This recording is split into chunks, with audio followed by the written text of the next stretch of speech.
بسم اللہ الرحمن الرحیم۔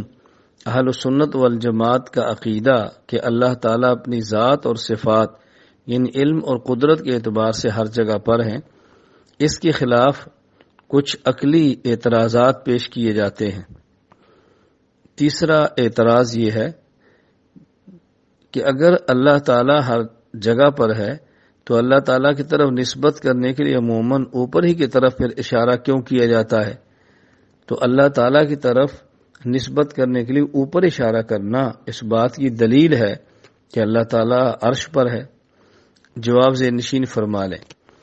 اللہ تعالیٰ جہات ستہ یعنی 6 جہات، 6 اطراف، دائیں بائیں، آگے پیچھے، اوپر نیچے، یمین شمال، قدام خلف، فوق اور تحت، تمام جہات سے پاک بھی ہیں، لیکن تمام جہات کو محیط بھی ہیں۔ قرآن کریم میں ہے وَكَانَ اللَّهُ بِكُلِّ شَيْءٍ مُحِيطًا، سورۃ النساء آیت نمبر 126۔ تو اللہ تعالیٰ تمام جہات کو محیط ہے، لیکن جہت علو یعنی اوپر کی جانب کو باقی تمام جہات پر عقلاً فوقیت حاصل ہے، اس لیے علو مرتبہ اور تعظیم کا خیال کرتے ہوئے اشارہ اوپر کی طرف کر دیا جاتا ہے۔ اس کا معنی یہ نہیں کہ اللہ صرف اوپر ہے۔ جیسے استاذ کی کلاس اور استاذ کی درسگاہ میں طلبہ بیٹھے سبق پڑھ رہے ہوں تو استاذ کی آواز تمام اطراف کی طرف ہوتی ہے، آگے بھی سنائی دیتی ہے، پیچھے بھی سنائی دیتی ہے، دائیں جانب والوں کو بھی سنائی دیتی ہے، بائیں جانب والوں کو بھی سنائی دیتی ہے۔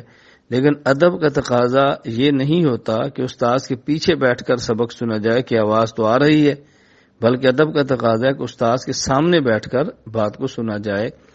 تو جس طرح استاذ کی آواز چاروں طرف پھیل رہی ہے بلکہ 6 طرف پھیل رہی ہے، دائیں بائیں، سامنے پیچھے، اوپر نیچے، لیکن ادب کا تقاضا ہے کہ استاذ کا سبق سننے کے لیے استاذ کے سامنے بیٹھا جائے اور دوزانوں بیٹھا جائے۔ اسی طرح اللہ تعالیٰ تمام جہات سے پاک ہے اور تمام جہات کا احاطہ بھی فرمائے ہوئے ہیں۔ تو ادب کا تقاضا یہ ہے کہ چونکہ اوپر والی جانب یعنی جہت علو کو باقی تمام جہات پر عقلاً فوقیت اور فضیلت ہے، اس لیے اللہ کی طرف نسبت کرنے کے لیے اشارہ اوپر کر دینا چاہیے۔